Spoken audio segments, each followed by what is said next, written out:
Good morning, everyone. Train all the upcoming brigadiers, so I could imagine National Defense University. Sound check okay with you? All right. Hi, everybody. Wow, pretty good turnout. Good morning. Thank you for coming. My name is Cynthia Lieberman. I am the COO and partner of a site called theinfluencer.com, and I'm also a content marketing and media strategist and do a lot of different projects for entertainment, social good, everything, Fortune 500 companies. And I'm really honored to have such a great panel here, and I'm really grateful that you're all here. Thank you so much for coming. Today, we are, as you can see, talking about VR, AR, and mixed reality as a branding and advertising strategy. It used to be, I saw the headline, but I didn't read the story. But now it's, I saw the video or I saw the image, but I didn't read the headline. And that is continuing to disrupt and change the media landscape with immersive technology.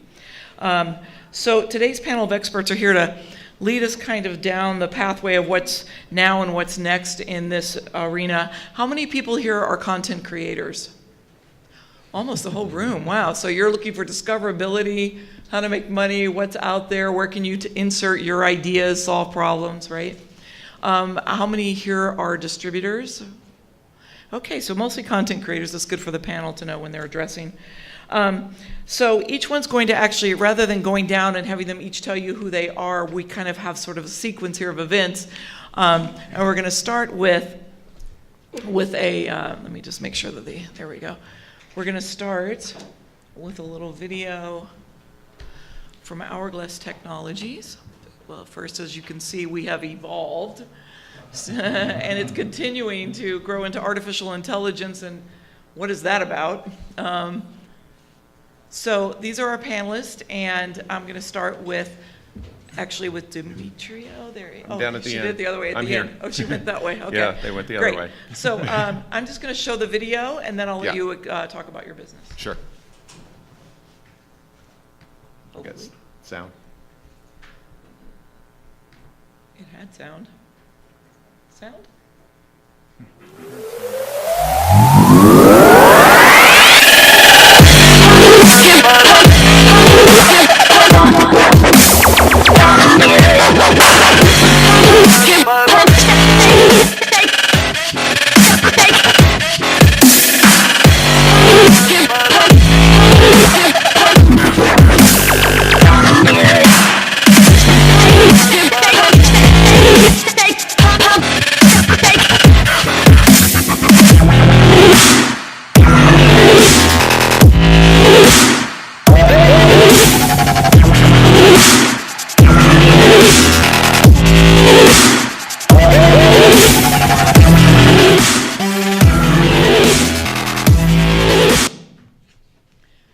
So as you can see, initially, Hourglass was really focusing on 360 in the Latin market, and you've got some new developments of what's coming now. So I thought we'd start with kind of what's happening in the moment, and then we're going to take a little journey through history and keep going. So go ahead. Right, so just a little backstory just to sort of help illuminate where we come from as a company. My partners are really just, the most amazing gaming world professionals. They range from Jim Vivert, who was the former GM of Zynga. He worked at IGT, Jerry Bruckheimer Gaming. Nicholas Longano was the head of marketing for Vivendi Universal Interactive, launched games like Gears of War. Another partner and advisor is Chris Mate, who was on the creative team behind Grand Theft Auto back in the day, that far back. Helped launch the first March Madness games, most recently, I'm not sure if you're familiar with this kids offering called Animal Jam that Nat Geo puts out, has 150 million subscribers. It's kind of like a Sims for kids. And they pay something like $7-8 a month, and I have twins, and they wanted their own accounts. So we come from a place that's maybe a little unique in that the way we believe we've always been working on immersive experiential entertainment through games. So when we approach things that we do, we come from that angle. And we've been thinking about, this being circumspect in experience for a very, very long time. What I love that little reel just because it sort of it's flashy and it's got some great music and stuff. But the most interesting things we're working on right now really have more to do with AR. We're finding that the market is not really gravitating towards VR with the exception of, sort of installations on sites for promotional type experiences. Where we've been drawing ourselves and where we've been working lately is we've procured an exclusive license to an AR patent that allows you to put content media into geospace in a fixed location. So I could go, and the example that I use is that you could go, say you're walking down Sunset Boulevard and you pass by the Roxy and I have my app available. I could pull up who's playing that night, see their content, see what, some of their videos or something like that, read reviews, buy a ticket right there. So monetization and promotion, but in fixed locations, leveraging AR and VR. We're working on potential real estate development projects in Maryland around apartment complexes and waterfront properties. We have a lot in common because we've been looking at leveraging archived content that different locations have where they're for example, a great example is, say, Mann's Chinese Theater. They have a wonderful archive of celebrity content, putting their hands in the cement. Well, we can do things like get you next to Marilyn Monroe, and you could scratch through part of it, put yourself in the picture with her putting her hands in the cement. So little things like that. We've already built all the prototypes out. Now so the last year I was explaining, I was talking to Marcy, who I had the pleasure of doing the panel with last year as well. We've been working on financing these opportunities, creating funding around proprietary IP that we can then exploit what we're doing. So that's the latest of what we're up to. Yeah, I think you brought up something when you're talking about like the Mann's Chinese Theater, and all of you as content creators are looking for discoverability. How do you break through and get people to pay attention? And the great thing about the types of augmented reality applications that you're talking about is that people can not only stand next to Marilyn Monroe, but then they could share it with, their Right. thousands of best friends, which, the most, Jonah Berger from the author of Contagious, one of the most things that makes things the most viral is remarkable facts. So when you can be remarkable or cool, people are going to share it. So anything that you're doing where you can then, it's like when you go to a movie theater and you can, share something. So thank you. And it's Yep. actually a nice segue into Michael McGarr, who has a very interesting business. And do you want to show the reel first, or do you want to explain it first? Yeah, the reel is about Gettysburg. We're in development, so we launch in late June, so I'm pretty scattered. But anyway, this is a recreation of the Battle of Gettysburg, standing on the locations where the battle took place. And so it's AR, MR, it's Sorry. several different things together, and we'll let the video play. Okay, so as he was talking about using geolocation to use AR, this is an application that's in play right now. Hopefully. Here they come!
So the usual battlefield experience or museum experience is, in a museum, it's guns behind glass. People walk by and they just see gun, gun, gun, gun.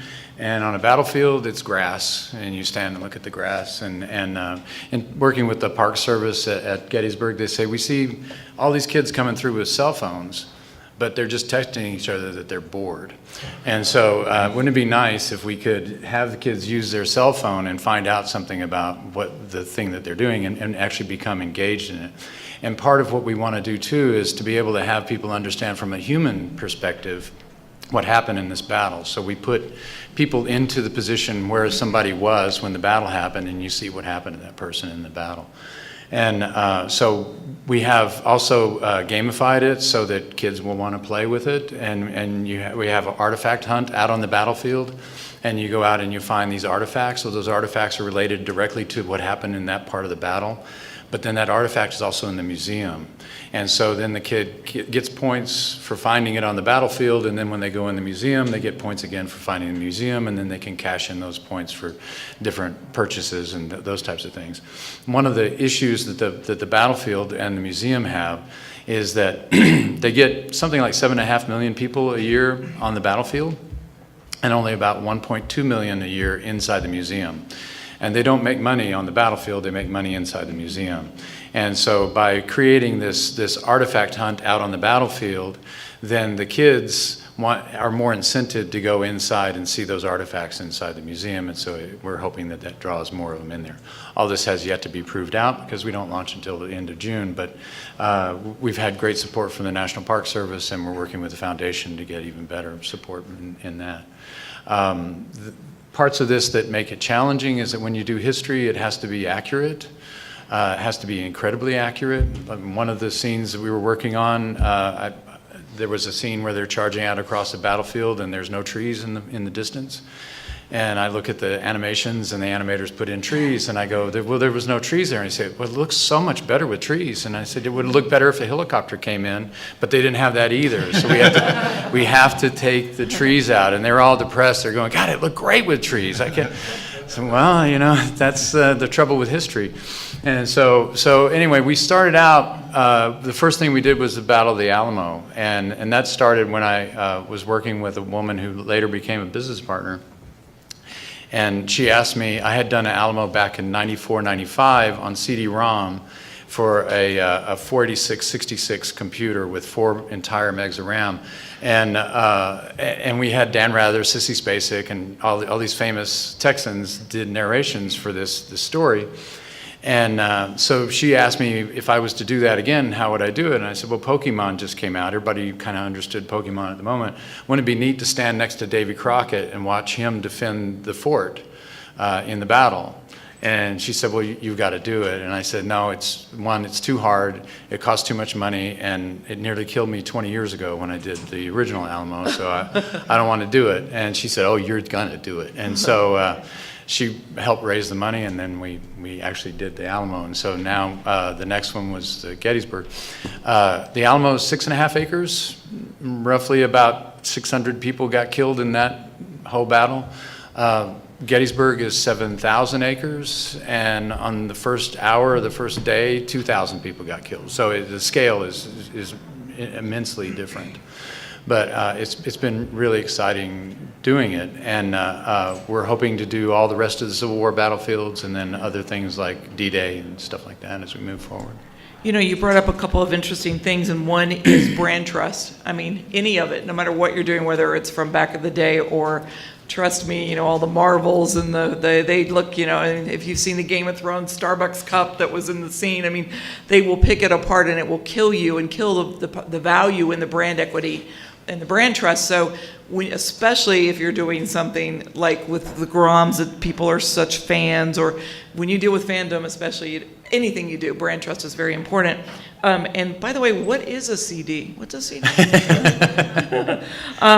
So, and then you talked about scale and scalability, and you've also are scaling this into a book form. Yes, and so what we've done too is we're creating these books that are ancillary to the story of the battle, so that you can get other perspectives. And so we have these books that if you can read through the book, and it's a beautiful illustrated children's book, like children like 12 years old type children's book. But if you look at it with your iPhone, then a book comes to life. And so there's a story of these people that were called contrabands, which were free blacks who lived in Pennsylvania, and they were captured by the Confederates and taken to the battlefield. And we have a story of this one kid who was captured, and he hid in a basement. And so how the book works is you see a picture of the storm cellar door in print, but when you look at it with your phone, then a Confederate cavalry soldier comes over, opens the door, and reaches down inside the book and pulls that poor kid out of the thing. And then we follow the story. And so the story of that is that 2,300 free blacks in Pennsylvania were captured by the Confederates, taken to the battlefield, used to transport ammunition to the front, and then taken back into the South and sold into slavery. And Tragic. it was just like 12 Years a Slave, and no one knows that story. And those are the types of things we try to uncover in creating these applications. But it's one of the values of the immersive, besides experiencing it physically, is that we're preserving something that could get lost in translation with all the noise that's out there, to have something that people need to know our history so we can not make those same mistakes and maybe teach empathy from it. So that's a great project. But then, you know, the hero's journey today, Jason knows how to tell stories in all kinds of ways. He's the CEO and executive director, creative director of Trigger. And you just tell me when to change slides as we go, so. So yeah, I just wanted to, we've been doing AR for a long time. Our first AR project was 10 years ago for Sony.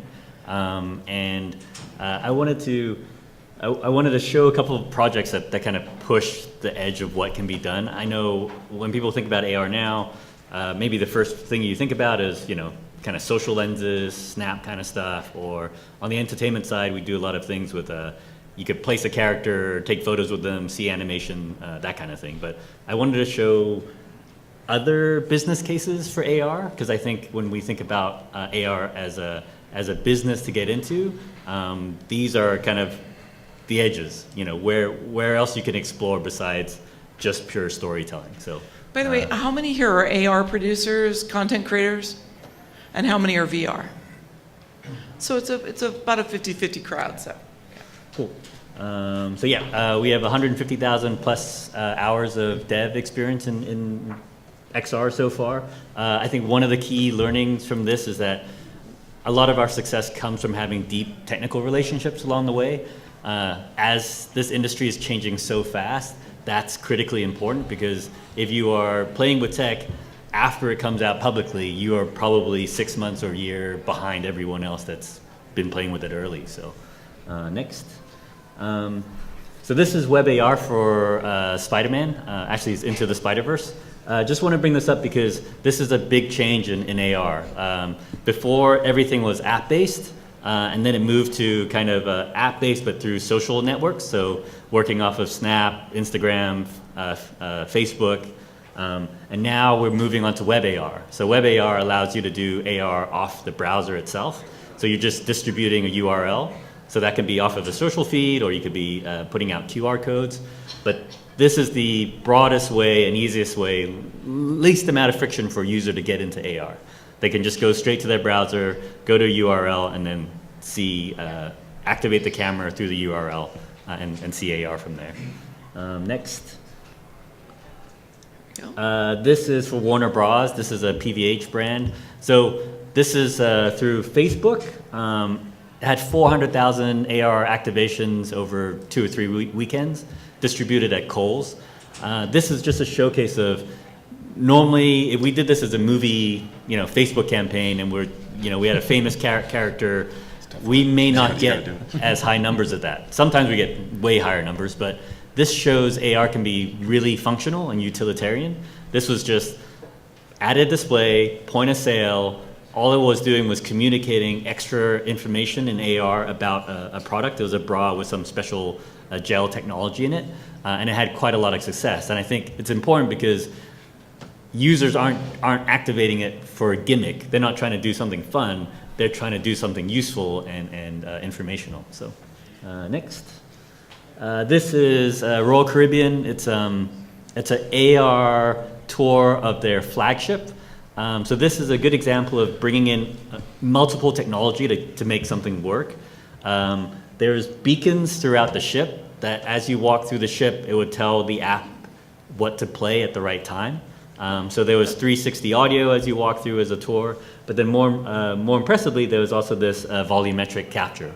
So we shot the CEO and some crew members at Microsoft Studios.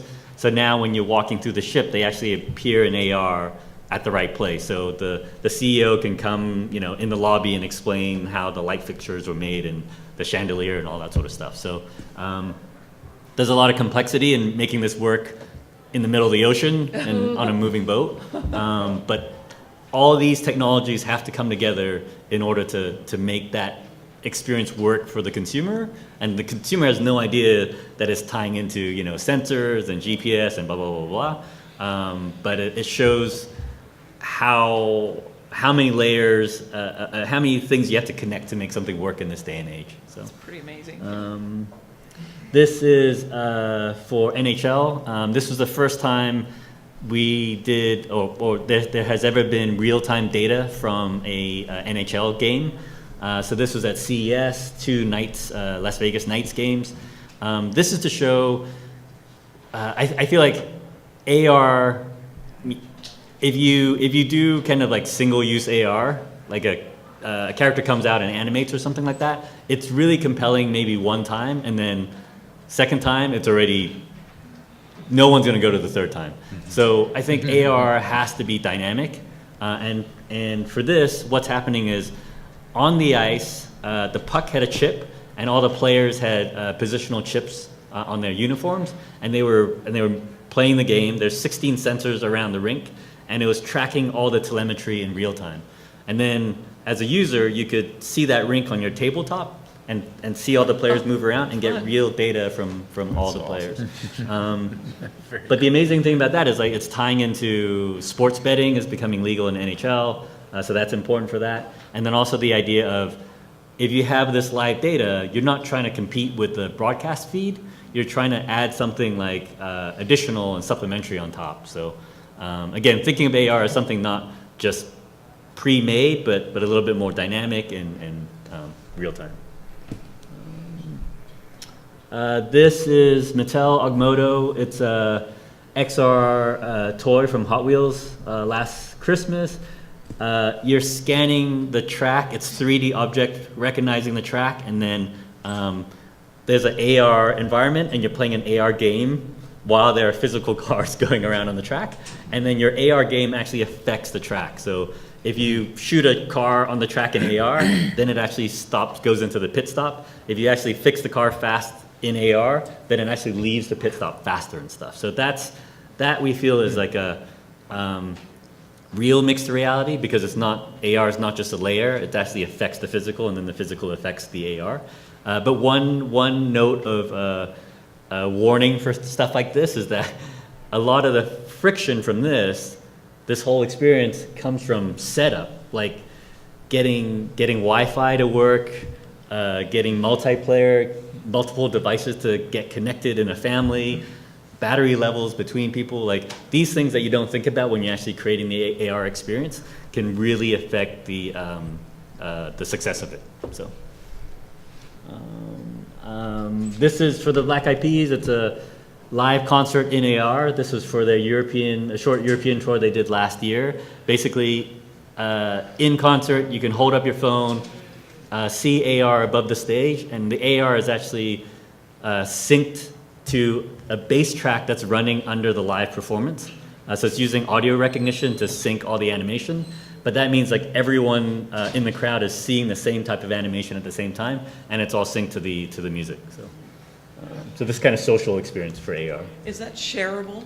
Can you then show it live or something, like if you were Yeah, you can take photos, you can take video, photos and you can while share you're social. in the experience, you Yeah. can say, look how cool I am, I'm at this concert or something. And the thinking was everyone, when you go to a concert, has their phone out anyways, so Right. let's take advantage of it and It add used to to be a that. lighter, now it's the phone. Yeah. Back in the day, for those who might know. And then last one, this is, I think it's the last one, for Lego at their Lego museum. It's a mixed reality fish designer. So you actually build the fish in brick, and then you scan it, and then it goes into these giant digital tanks, and it comes alive.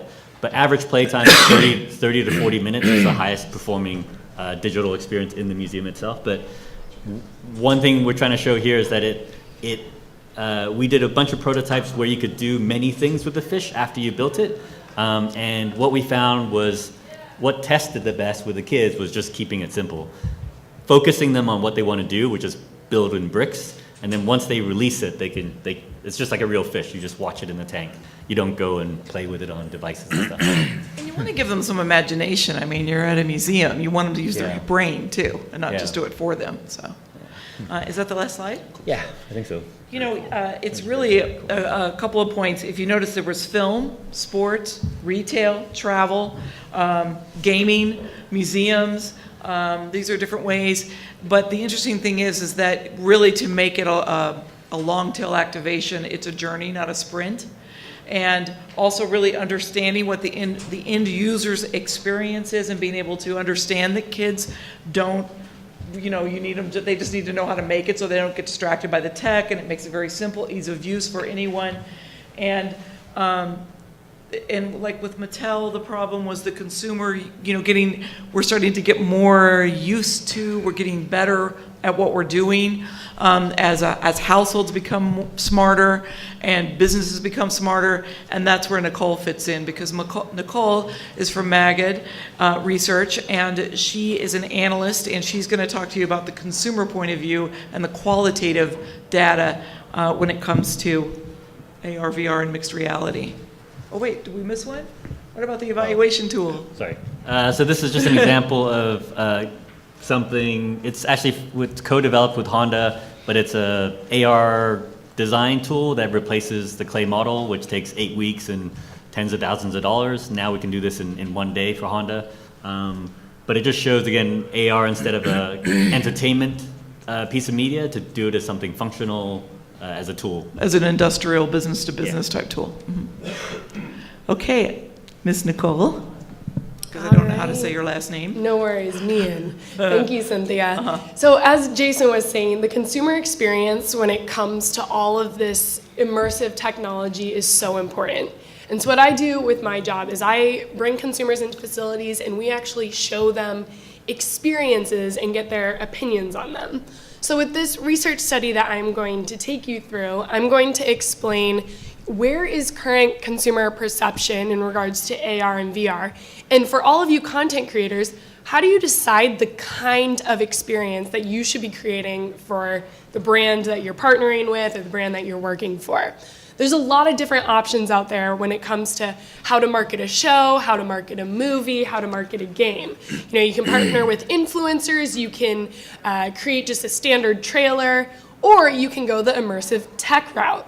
And so that's why we did this research study, was to understand how can brands determine the kind of experiences that they should be creating for consumers.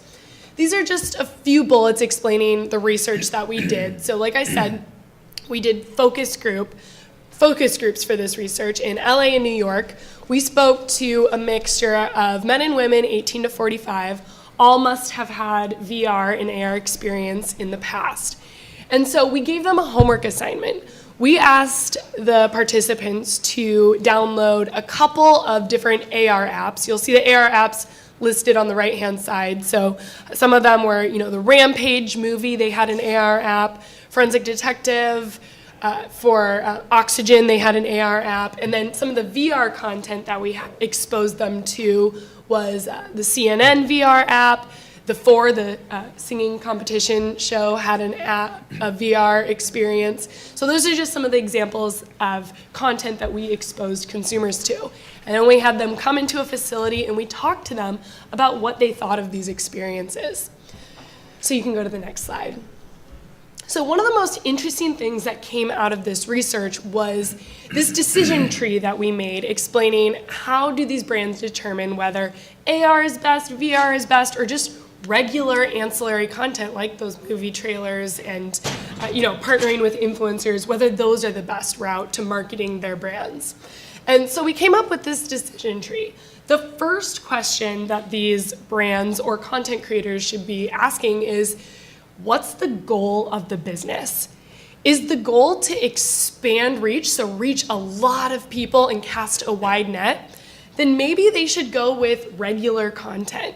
Because what we found with VR and AR experiences as they currently exist, in the marketplace and in consumers' perspectives, there's a little bit of barrier when it comes to accessing these experiences. So the shareability aspect of not being able to tell someone who doesn't have VR equipment to go check out this new Coco movie VR experience. If they don't have the equipment, they can't necessarily share it. But if they see a movie trailer that's online and they really like it, they can just send that over to their friend. So that shareability aspect is sometimes a barrier. And also the discoverability aspect. So we realized that consumers weren't necessarily very aware of these experiences that we were showing to them in the research facility. Even though they would be fans of a TV show, they may not have necessarily heard of a VR or an AR experience that related to that show. So that's why if the goal is to cast a wide net and reach a lot of consumers, the immersive tech might not be the best option. Whereas if the goal is to establish an emotional connection with the consumer that can't be done via regular, non-immersive content, create that strong bond with the consumer, then maybe they should consider immersive technology, and maybe they're okay with not casting that wide of a net. So the next question to ask, if they do decide to go the immersive tech route, is there a budget to market the marketing materials? So if they're creating a marketing AR app or a marketing VR app, they might have to use some of their budget to get the word out to consumers that these apps actually exist. And so the next question to ask after, if there is a budget to market the marketing materials, how do they want to connect with the consumer? So do they want to go into the consumer's world and bring that new reality into the consumer's world? They should go with AR. If they want to bring the consumer into their new world, they should go with VR. So what we did was we explored with consumers what were the best kind of experiences that worked with AR and what were the best kinds of experiences that worked with VR.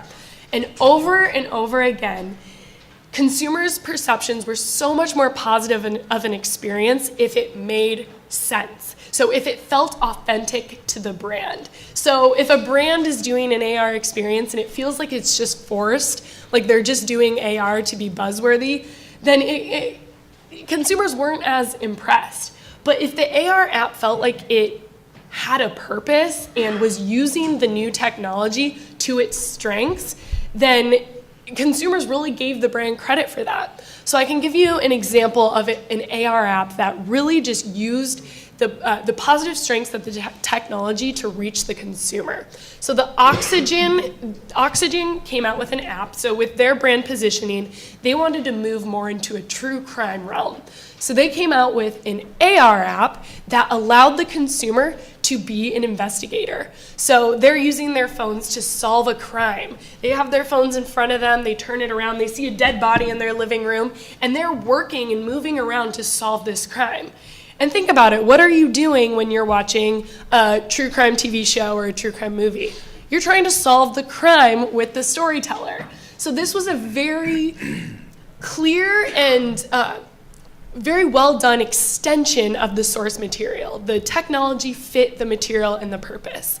Whereas there were some AR experiences that just kind of felt like a knockoff of, Pokemon Go or things that they have already seen in the past. And so it felt kind of like a cash grab to consumers. Now for VR, and another thing about AR is, Jason, you mentioned this, how a lot of your AR experiences are moving more towards the functional and the practical. We found that as AR currently exists, the AR experiences often tend to move towards the functional and the practical. As for entertainment, VR made more sense for the consumer, because what they want from entertainment experiences to be taken away from their reality and to feel emotion. And so that's what the consumers really got with these VR experiences. So an example of a VR experience that did a really great job was the Coco, the movie Coco had a VR experience. And this worked really well with consumers because they said, when I'm watching the movie Coco, it's showing me an interesting world that I want to go into. And that's what the VR experience does. It takes the consumer into a new world that's interesting to explore. And so the Coco experience, you get into the room and it's very emotional. So they show family members and you get on a train and you're going on this train around this very cool world. And so consumers were saying, I felt so much emotion as I was going through this experience. And so after that experience, people who had already seen Coco, they were saying, I'm gonna go watch the movie again. Or people who didn't see Coco were saying, I have to check this out now. So it was an emotional connection that we didn't see established via, regular ancillary content. And even through the AR apps, they have value with the consumer, but it wasn't as deep of a connection as the VR. So there's a lot of different options when it comes to how to market your brand or your entertainment property. And it really just depends on the objective, and also it really depends on the execution. Yeah, I mean, content is king and context is queen, and they must be married together. So whether you put it on Instagram or Facebook, or you put it in VR or AR, depends on what your goals are. If you're trying to show off in real estate a property, AR is mobile at least, whereas virtual you have to be more immersed in the experience. So that was really helpful, and it's interesting because today, James Giglio, did I say that right? Giglio? Half my family says that. It's Giglio. Giglio. Today there's an article in the AR Post about which should you use, AR or VR. So, and he takes this to a different level, to the experiential level, where you actually are on site using activations, and it's very interesting. So, let me see if I can get this video to play. Hopefully.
Which I'm ready to play. All right. I'm going to do Yeah. all of that. We do some fun stuff. There we go.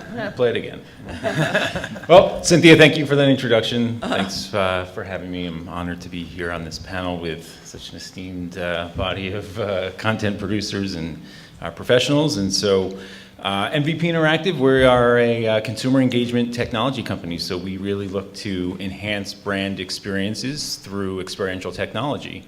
As you saw by that video, we do heavily focus in and around professional sports venues and properties, as well as tentpole events like All-Star Games, the NFL Draft, so on and so forth. And one of the things that we've seen recently in a shift of, why this technology is so important is, it's really brands are evaluating this as a new form of media, right? And it's less about getting messaging across on a radio spot or a TV commercial and really connecting consumers with the brand in an impactful way, very similar to what Nicole was saying about, really being engaged with VR experiences, where research is now showing that millennials, Gen Y, will pay for experience versus products, right? And so marketers are really focusing on how we can really engage with that consumer alternatively, right, from traditional methods. And so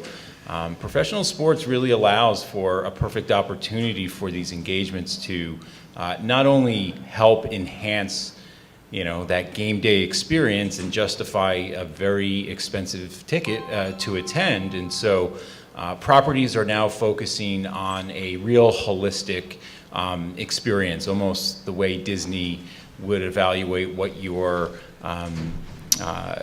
walk through the park would be, and making sure that there's touch points throughout the entire time that you're inside the park. And so the timing has shifted in professional sports in that owners and facilities are focusing on that holistic approach, and being able to bring technology, a cutting edge technology that isn't quite critical mass of a consumer level, VR. I don't think there's a lot of companies that integrated hardware, and I think raised a ton of money from Silicon Valley and what have you, where it hasn't really hit a scalable consumer market base. So being able to use and leverage brand marketing dollars and events to bring this technology to the consumer is really important. And so there's a lot of value and gratefulness in working with these brands to kind of evangelize and give us the opportunity to work with these type of technologies. And so one of the comments that we were talking about earlier was really hearing the messaging come from the other side of the phone now. In business development efforts, we're evangelizing our capabilities and talking about AR and VR and how these technologies can engage consumers, but now we're starting to hear that messaging from the brands or the property owners or the agencies, clients. Yeah, exactly. And so it's a really rewarding experience to kind of, see this stuff hit Main Street, so to speak. And so, I think as, most of the room here being content developers, it's an extremely positive outlook for the future and being able to do all these cutting edge engagements because it is valuable, It's the new form of media, and so I think that's really exciting, and really allows us to kind of stay on that cutting edge and trend to innovate and develop, and that could even transcend AR and VR.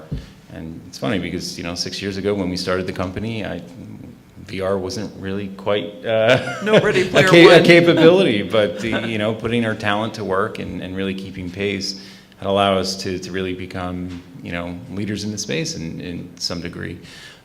So yeah, I think it's a very positive outlook for all of our futures in terms of technologists leveraging the brands, agencies, clients to bring this to the overall consumer.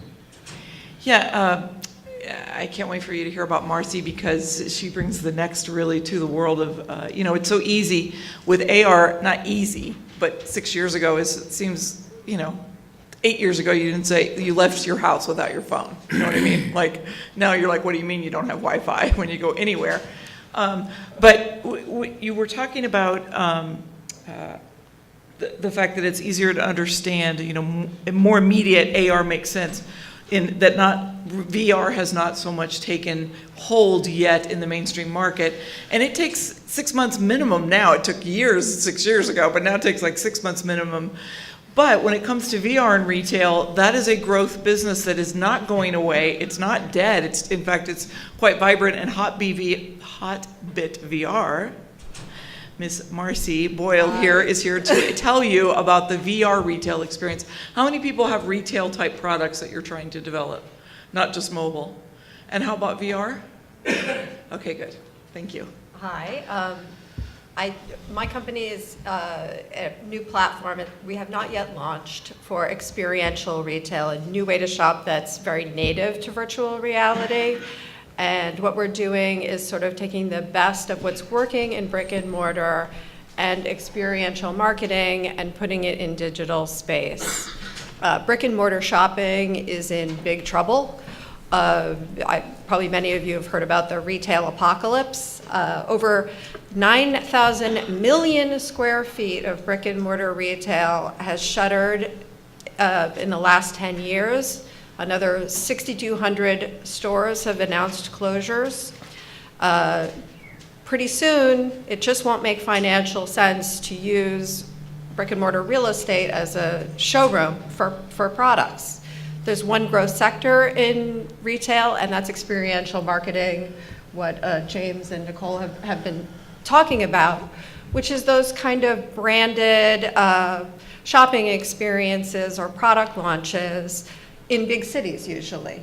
You know, if you're in New York, LA, London, Philadelphia, San Francisco, you can go to a Kanye West, Adidas, Yeezy launch, or you can you can go to Rihanna's opening of her makeup line, and it will be a fabulously decorated atmosphere, and there'll be wonderful drinks and a party-like atmosphere. What virtual reality will allow us to do, how many of you play Fortnite? Any of you at the Marshmello concert? Okay, imagine Nike doing that in a couple of years and around the world with influencers and a branded experience in 3D digital space where everyone can go at the same time. You don't have to be in New York, you don't have to be in Philadelphia. What's better than buying Rihanna's lipstick?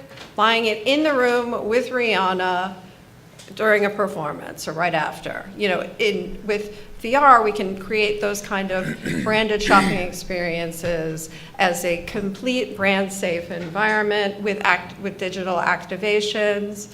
We can move, this is all a long-term incremental process that's happening in the real world, and we're bringing it online gradually. It just won't make sense soon for brands to But imagine, be so asset heavy. I'm just trying to picture 19.3 million Game of Thrones fans throwing parties. Exactly. And instead you have like a virtual watch party where you can then buy the pin that they're wearing, their Signia pin or something like that, when you have, you know, that huge fandom following that they actually get to be physically with their families or friends and purchase at the same time. It's coming. And if you think about companies like Amazon and eBay were launched in 1995 when there were 18 million Americans online. Well, as of 2018, there were 22.4 million Americans using virtual reality regularly. It's time. And it's a global reach too, because global America's reach got as its well, own yeah. challenges, consumer-wise and FCC. I mean, every country's got its own challenges, and then we have, you know, China and other, you know, Yeah. things that are getting in the way. But their boundaries are erasing, and the future is now. The future is and now. you are here living the development of that, which is, I would imagine, probably about a year from now, you'll have some video to show how it's actually occurring. Yeah, I'll be able to talk some about proof what of I'm doing. performance. Well, it's time consuming because just like I said, you know, even doing this 3 years ago, it took forever to do these sorts of things, and now it's forever is shorter. And audiences are beginning to demand instantaneous interactivity so that when you go to a movie and you have your picture taken, then you can share it on email and say, I was in that movie, with the kinds of things that James is doing and some of these guys are doing with the museums and everything else, and using it for social good, empathy, for, you know, PTSD and the health. There's just so many great ways that the Hollywood audience is able to tap their creativity and tell stories in different ways than we've ever had before. So I'm going to just first say thank you, panelists, and thank you, everybody, for coming. And because we got a little bit of a late start because the other one ran over, I'll take maybe 2 questions, and then the panel can stand to the side and we can do more. So I'm going to just start with him just because he's right there. So, yes, sir. Thank you for coming. I've been in the event live streaming space. So we are early adopter of the AR, VR experience, work with Google. Two issues, one is the bandwidth, the other was the parallax effects. It's good for merchandising, but for live event, which it's consuming, it takes time. I'd like to know more about the parallax and how some of the equipment becomes. You mean like if you're in the museum and you have the Gettysburg, can you purchase within the app? Is that, So when you actually watch the event, oh, while you're watching it? for a long time, it still affects you. So there's some of these technologies that are evolving in parallax to make it much more. Do you guys know what he's? I think don't he's know talking who's- about the hardware not Oh, being okay. advanced to Oh, the okay. point of complete Of comfort for ROI, everyone. yeah. Yeah. I don't know if anyone's a hardware person up here. I'm not, but there's always developments making it more and more comfortable. Things like foveated rendering, these very, Haptics. excuse me, like 8K headsets are beautiful and gorgeous and make you a lot less nauseous, but they're also super expensive, right?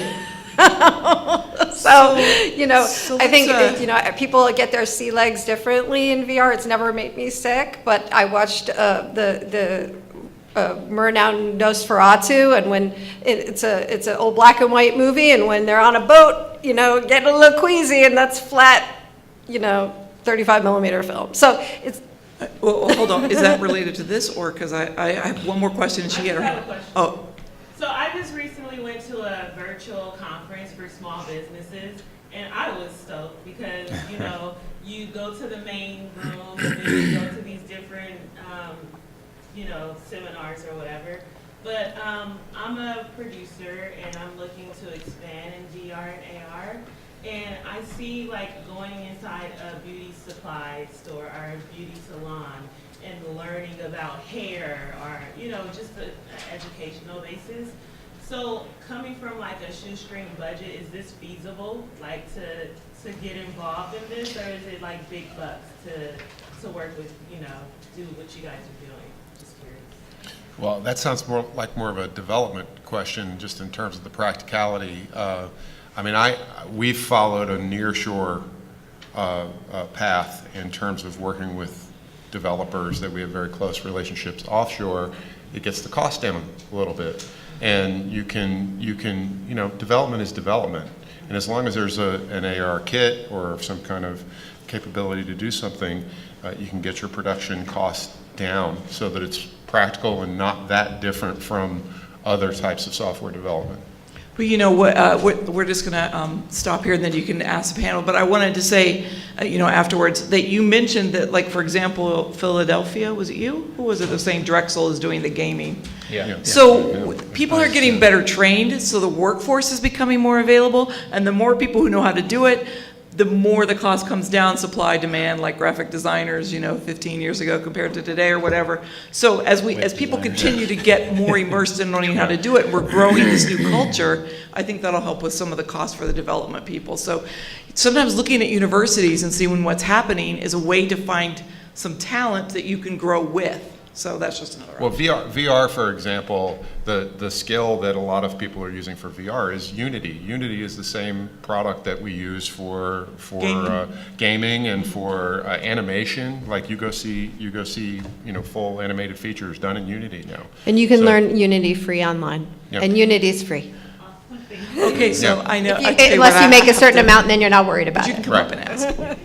Thank you very much, everyone. Have a great day. Try to stay warm in what's supposed to be sunny California. Still faster than I thought. No grilling.